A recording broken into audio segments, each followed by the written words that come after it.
10,2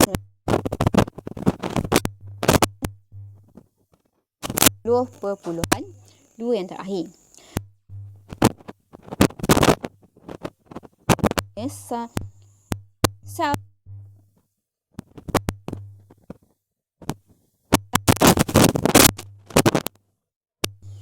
okay.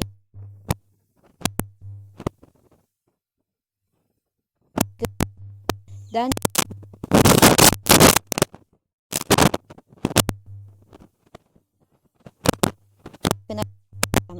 dalam 3, pertama arteri, yang kedua vena, yang ketiga adalah kapilari. Okey, so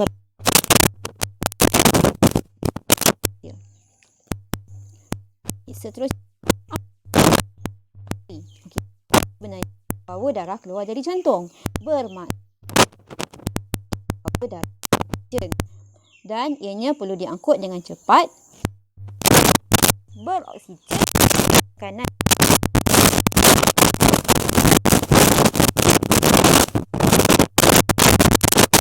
lebih cepatlah. Okey, arteri akan bercabang membentuk arteriol.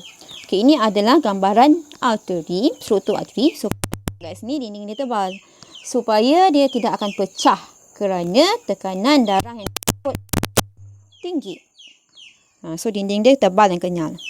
Okey, kemudian untuk kapilari darah berfungsi untuk pertukaran bahan secara resapan, sama ada pertukaran gas respirasi ataupun juga bahan nutrien lah seperti glukosa, asid amino.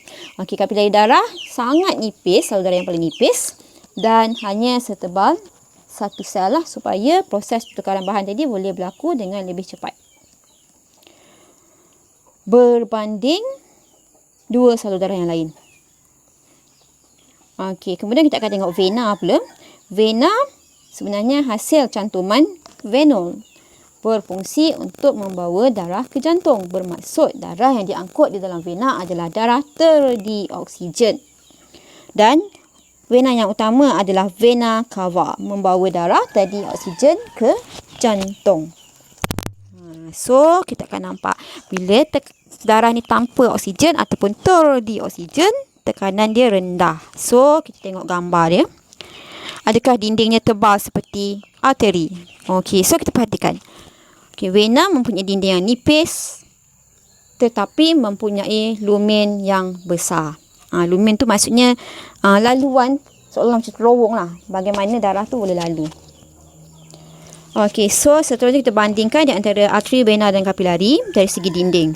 Untuk arteri, dinding dia tebal, berotot dan kenyal. Ini kerana kita dah tahu dah, arteri mengangkut darah yang beroksigen. Darah beroksigen bertekanan tinggi. Sebab tu dinding dia perlu tebal supaya tidak mudah pecah ataupun rosak lah.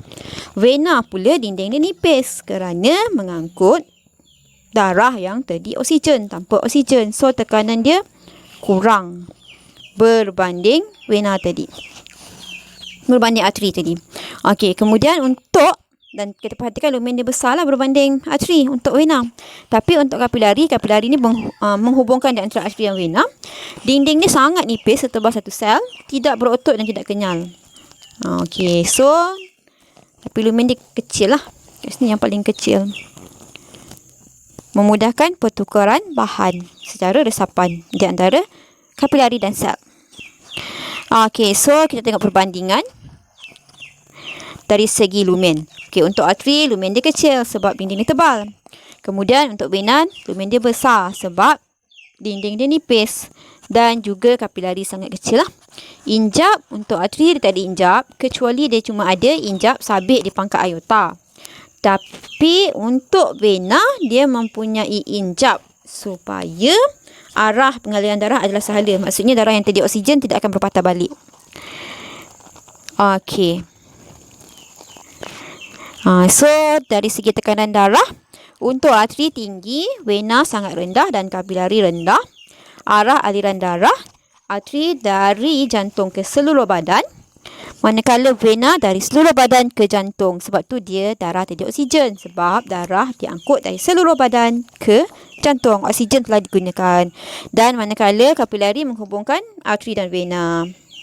Okey, so yang ini kalau kamu perhatikan, inilah gambaran sebenar bagaimana tisu penghubung yang terdiri daripada eritrosit, platelet, rawan apa semua berada di dalam salur darah. Okey, so ini contohnya dalam lumen lah. So ruang kosong ni adalah lumen yang hitam ni. So sel eritrosit berada di tengah-tengah dan di sekeliling dia adalah tisu penghubung. Maksudnya contoh tisu penghubung mungkin leukosit, platelet. Okey, itu sahaja. Sekian, terima kasih.